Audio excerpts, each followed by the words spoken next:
एक दिन एक आर्मी रेगिस्तान में अपने खोए हुए साथियों की खोज कर रही थी, पर तभी अचानक वहां पर एक बहुत बड़ा रेत का तूफान आ गया जिसमें वो सब बुरी तरह से फंस चुके थे। लेकिन थोड़ी देर बाद जैसे ये तूफान शांत हुआ तो उनकी आंखें फटी की फटी रह गई, क्योंकि इस वक्त वो अपनी दुनिया में थे ही नहीं और वो नहीं जानते थे कि इस जगह पर उनकी एक छोटी सी गलती असल दुनिया में मौजूद सभी इंसानों को मौत के घाट उतार सकती है। दरअसल कुछ दिनों पहले रात के समय में एक काफी बड़ा पानी में चलने वाला जहाज उस रेगिस्तान की रेत पर चल रहा था, जिस पर पास की एक जगह पर रहने वाले कुछ लोग भी सवार थे। असल में उस रेगिस्तान में कुछ समय से लगातार काफी रेतीले तूफान और बिजली चमक रही थी और वो लोग उसके सोर्स का पता लगाना चाहते थे। उस टीम के कैप्टन जैक के पास एक पुरानी किताब थी, जिसके पन्नों को पलटते ही उसे पता चला कि ये सब असल में पास में मौजूद उस बड़े टावर की वजह से हो रहा है, जहाँ से पृथ्वी पर जाने का रास्ता है। पर अगर वो उस टावर को बर्बाद कर देंगे तो सब ठीक हो जाएगा, जिससे ना तो कभी कोई पृथ्वी से उस दुनिया में जा पाएगा और ना ही उस दुनिया के विशालकाय जानवर पृथ्वी पर आ पाएंगे। अब यही सोचकर वो लोग उस टावर की ओर बढ़ना शुरू कर देते हैं, मगर तभी अचानक उनका जहाज जोर जोर से हिलने लगता है और ध्यान से देखने पर उन्हें पता चला कि रेगिस्तान का एक बहुत बड़ा मॉन्स्टर उनका पीछा कर रहा था। वो कई बार अपने शरीर से जहाज को टक्कर मारकर काफी लोगों को गिरा देता है, लेकिन सबने जैसे तैसे जहाज की रस्सियों को पकड़ लिया था और जैक ने भी जहाज के व्हील को बैलेंस किया हुआ था। मगर जैसे ही तेल का एक ड्रम टोनी नाम के एक आदमी के लगता है तो वो जहाज से नीचे गिरकर बेहोश हो जाता है। अब इसके कुछ दिनों बाद असल दुनिया में अमेरिकन स्पेशल फोर्स की एक टीम को रेगिस्तान में खोए उनके साथियों को ढूंढने के लिए भेजा गया। उनकी कैप्टन का नाम आर्टिमिस था, जो अपने साथियों की कार के टायर के निशान का पीछा कर रही थी, जिसके दौरान रास्ते में उन्हें कुछ पत्थर भी दिखाई देते हैं जिन पर पुरानी भाषा में कुछ वार्निंग नोट्स लिखे हुए थे। लेकिन आर्टिमिस उन्हें नजरअंदाज करके अपनी टीम के साथ आगे बढ़ जाती है, मगर तब अचानक वो टायर के निशान गायब हो गए, जिससे किसी को भी समझ नहीं आ रहा था कि उनके साथी वहां से कहां गए होंगे। उन्हें जमीन खा गई या आसमान निगल गया, लेकिन उनको कुछ समझ में आने से पहले ही वहां पर काले बादलों का एक बहुत बड़ा तूफान आ जाता है। वो लोग उस तूफान से बचने की बहुत कोशिश करते हैं, मगर तूफान की रफ्तार काफी ज्यादा थी, जिसकी वजह से जल्दी ही उनकी सारी गाड़ियां तूफान की चपेट में आ जाती हैं। तभी अचानक वार्निंग साइन वाले पत्थर भी चमकने लगते हैं और उन गाड़ियों के सामने दूसरी दुनिया का दरवाजा खुल जाता है और आंख खुलने पर वो सब लोग उसी दुनिया में थे। तब आर्टिमिस मैप निकालकर उस जगह के बारे में जानने की कोशिश करती है, लेकिन मैप पर भी उस जगह के बारे में कोई जानकारी नहीं थी। और सबसे अजीब चीज ये थी कि उनके लाए गए सारे कम्युनिकेशन डिवाइसेस भी खराब हो चुके थे। तब आर्टिमिस पास के एक टीले पर जाकर अपने साथी से आगे का रास्ता देखने को कहती है, लेकिन वहां जाकर तो उस आदमी के पूरी तरह से होश उड़ गए। इसलिए वो आर्टिमिस और बाकी सबको भी वहां पर बुलाता है, क्योंकि वहां उनके साथियों की लाशें पड़ी थी। ना तो वहां किसी दुश्मन के होने के निशान थे और ना ही उनकी गाड़ियों के आगे जाने के, पर इसके बाद भी उनके साथियों ने वहां काफी गोलियां चलाई थी, जिसके बावजूद वो सब मर चुके थे। ये सब देखकर आर्टिमिस और बाकी सब काफी ज्यादा डर जाते हैं। भले ही उन्हें इस वक्त कुछ भी समझ नहीं आ रहा था, पर अभी भी वो सच्चाई के बारे में जानना चाहते थे। इसलिए वो अपनी कार्स को लेकर रेगिस्तान में आगे बढ़ने लगते हैं, ताकि उन्हें समझ आ सके कि असल में वहां हुआ क्या था। मगर इसी दौरान पास के पहाड़ में मौजूद एक आदमी उन लोगों को देख रहा था। वो आदमी कोई और नहीं बल्कि टोनी था, जो अपनी जान बचाने के लिए पास में ही छुप गया था। इंसानों को इस दुनिया में देखकर टोनी को काफी ज्यादा गुस्सा आता है, क्योंकि वो और उसके साथ के सारे लोग इंसानों को भी इस दुनिया के लिए खतरा मानते हैं, मगर अभी वो कुछ नहीं करता।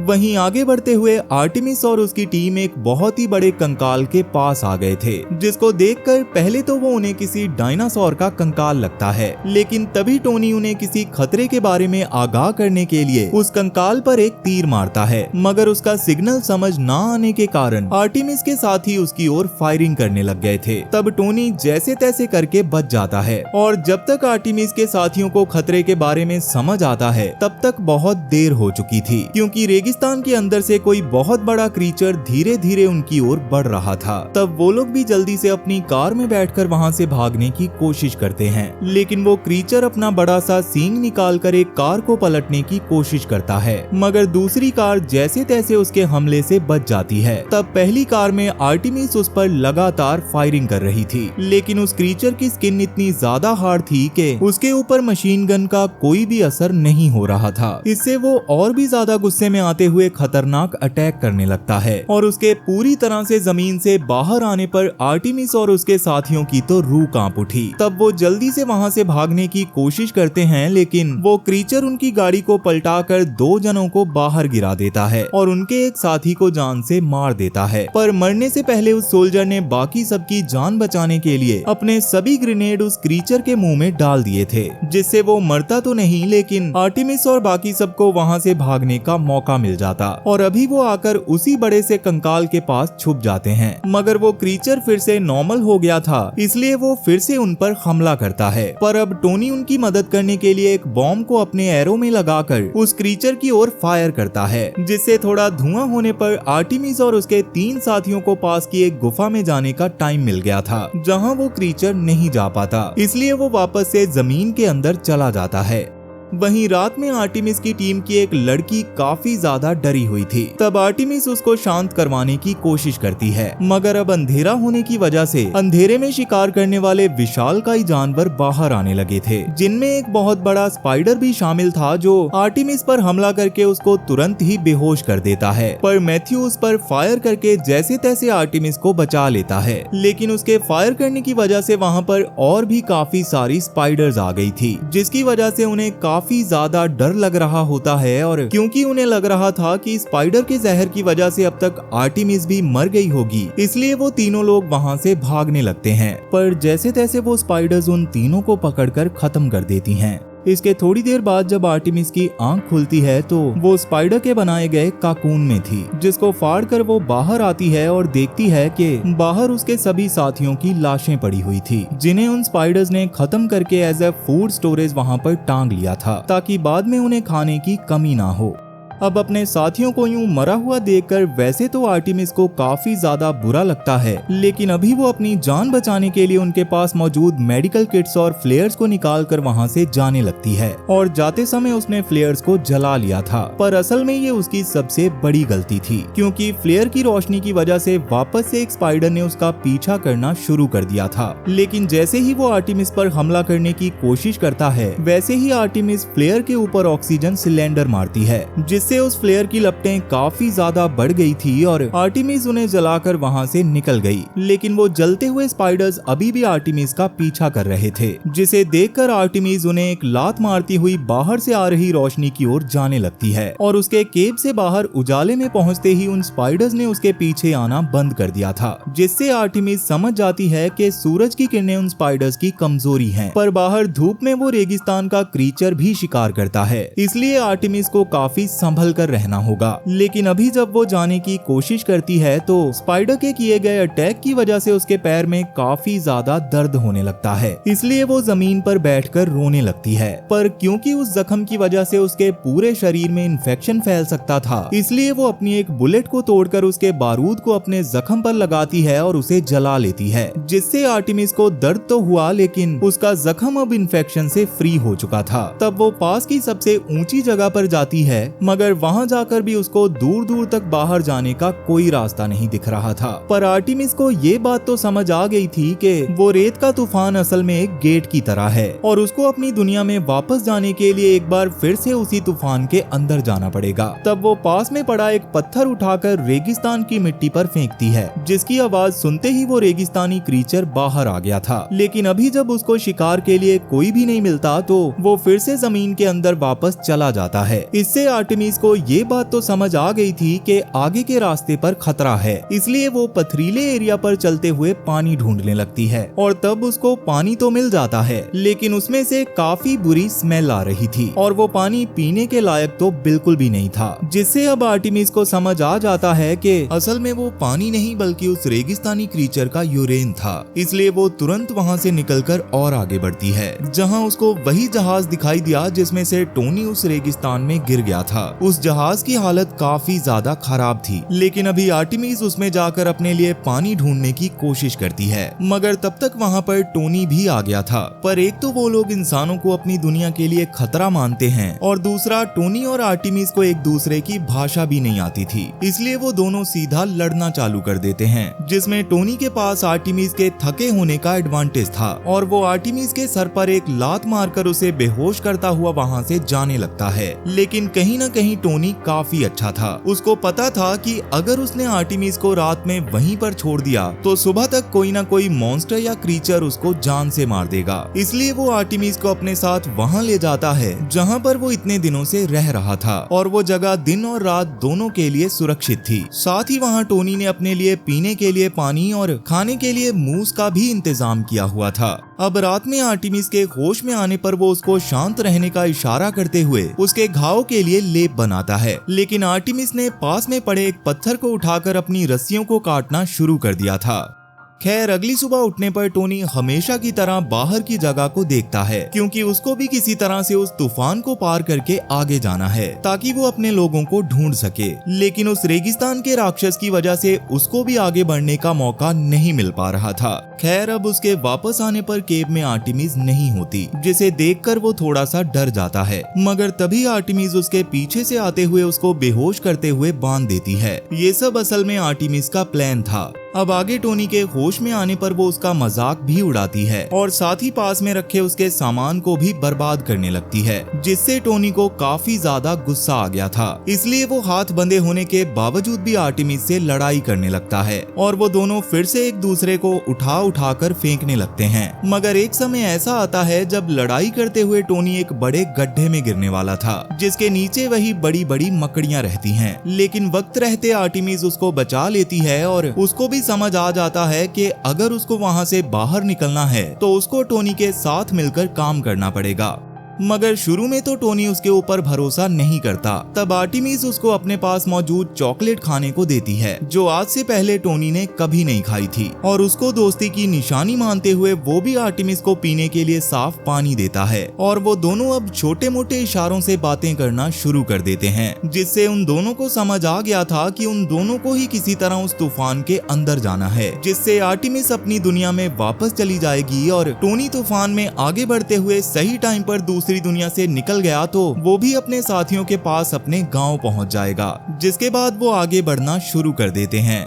लेकिन अभी भी उन्हें उस रेगिस्तान के क्रीचर को मारने की जरूरत थी, इसलिए आर्टेमिस तब टोनी को उसकी कार में मौजूद एडवांस वेपन्स के बारे में बताने की कोशिश करती है। लेकिन टोनी उसको समझाता है कि उन हथियारों से उस क्रीचर को कुछ भी नहीं होगा। उसको मारने के लिए उन्हें किसी भी हाल में उन स्पाइडर मॉन्स्टर्स के जहर की जरूरत पड़ेगी, जो उनको उनमें से एक को मार के ही मिलेगा, क्योंकि रेगिस्तान का क्रीचर इसी वजह से स्पाइडर की केव में जाने से डरता था। इसके साथ ही स्पाइडर भी धूप में बाहर नहीं आते थे, क्योंकि वो क्रीचर भी काफी ज्यादा खतरनाक था। खैर अब प्लान के मुताबिक रात में चारे के रूप में आर्टेमिस जानबूझकर बाहर खड़ी हो जाती है और जैसे ही वहां पर एक बड़ी सी स्पाइडर आती है, वैसे ही टोनी उस पर हमला करते हुए सबसे पहले उसके डंक को काट देता है और बाद में उसके सर को अलग कर देता है। पर तब तक वहां पर और भी काफी सारी स्पाइडर्स आ गई थी, जिसे देखकर वो दोनों जल्दी से उस डंक को उठाते हुए सेफ प्लेस पर आ जाते हैं, जहाँ थोड़ी ही देर में टोनी ने उस डंक में से काफी सारा जहर निकाल लिया था, जिसे वो अपने ब्लेड्स में लगाता है। इसके साथ ही वो आर्टेमिस को भी अपने दो बड़े बड़े ब्लेड्स देता है, जिनसे लड़ाई करने की टेक्निक के बारे में भी उसने आर्टेमिस को सिखा दिया था। और अब कुछ दिनों की ट्रेनिंग के बाद आर्टेमिस भी वहाँ के क्रीचर से लड़ने के काबिल हो जाती है और वो उस रेगिस्तान के क्रीचर को जान से मारने का प्लान बनाने लगते हैं।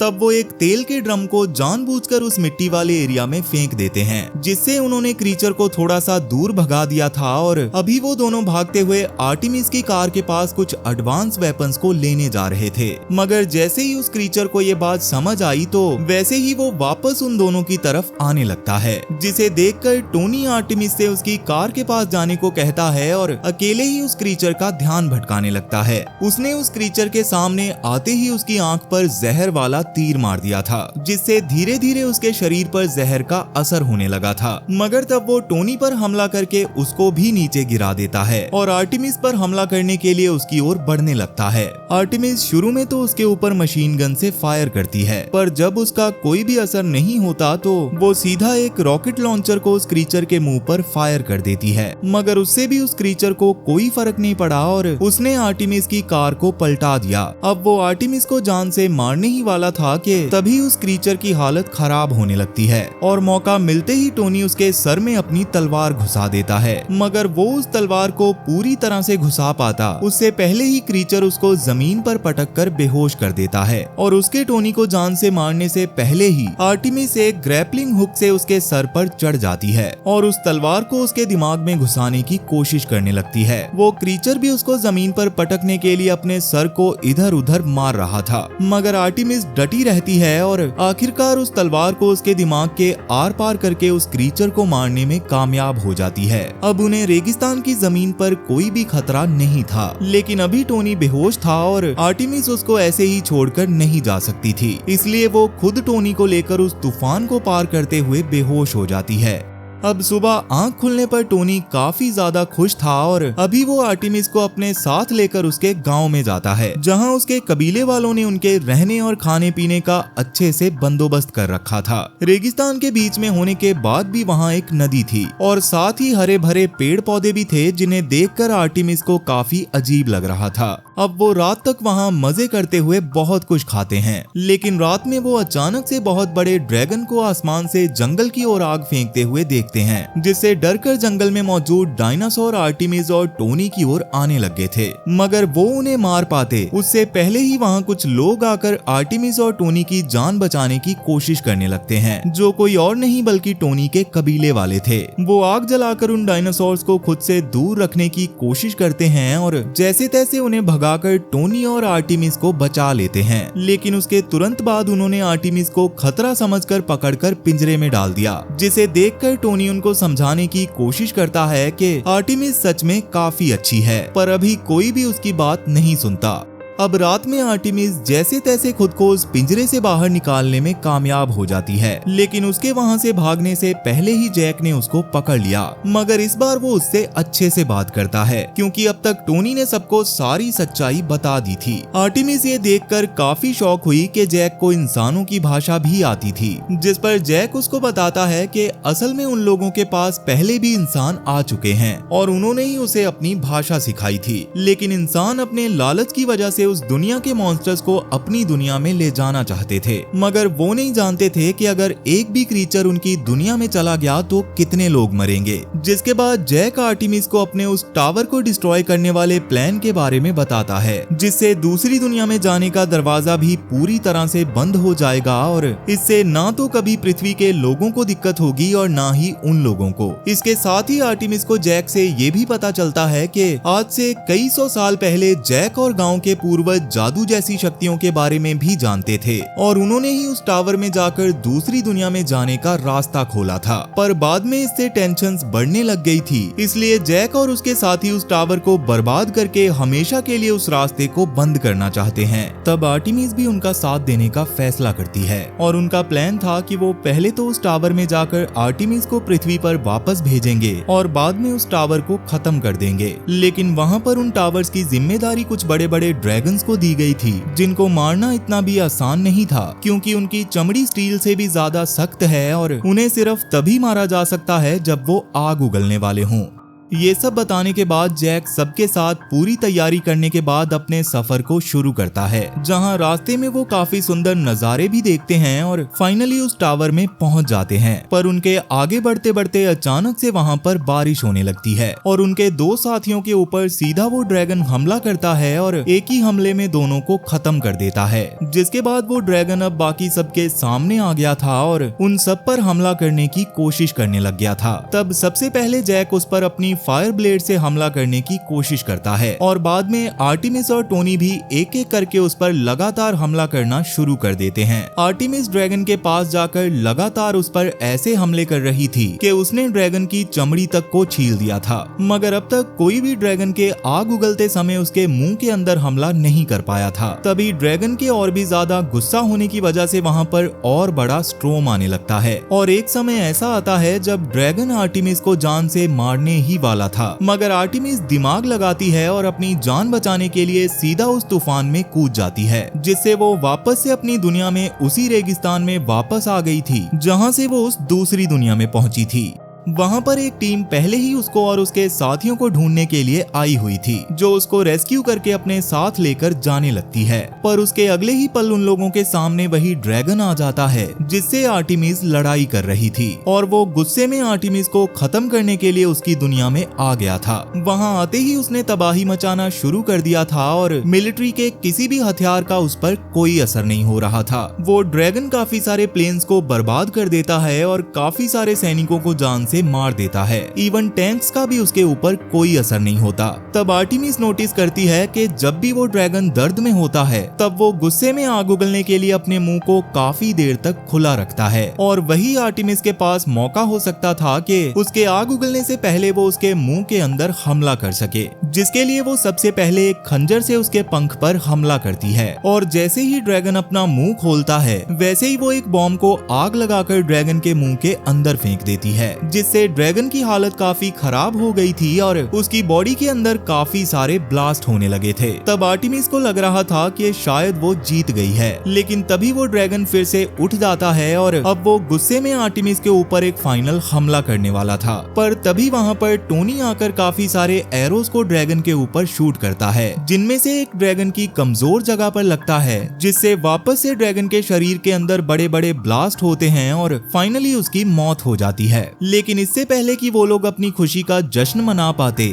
उससे पहले ही वहाँ फिर से एक तूफान आ गया और वो लोग वापस से उसी टावर में पहुंच गए, जहाँ जैक और बाकी सबके सामने पहले वाले ड्रैगन से भी ज्यादा खतरनाक ड्रैगन आ गया था, जो अपने साथी की मौत की वजह से काफी ज्यादा गुस्से में था और वो धरती पर जाकर धरती को बर्बाद करना चाहता था। मगर ये देखकर आर्टेमिस जैक और टोनी के साथ मिलकर उस ड्रैगन से लड़ाई करना शुरू कर देती है, क्योंकि वो किसी भी हाल में ऐसे मॉन्स्टर को धरती पर जाने नहीं दे सकती थी जो उसे बर्बाद करना चाहता हो। मगर ये लोग इस ड्रैगन को हरा पाएंगे या नहीं, वो तो हमें इस कहानी के दूसरे पार्ट में ही पता चलेगा, क्योंकि ये पार्ट तो यहीं पर खत्म हो चुका है। तो वीडियो पसंद आई हो तो वीडियो को लाइक जरूर करना, और अगर तुम इस चैनल पर पहली बार आए हो तो जल्दी से इसे सब्सक्राइब कर लो, क्योंकि मैं अक्सर आपके लिए ऐसी इंटरेस्टिंग वीडियोस लाता रहता हूँ। तो चलो मैं अब आपसे मिलूंगा ऐसी ही एक और इंटरेस्टिंग वीडियो के साथ, और तब तक के लिए टाटा और गुड बाय।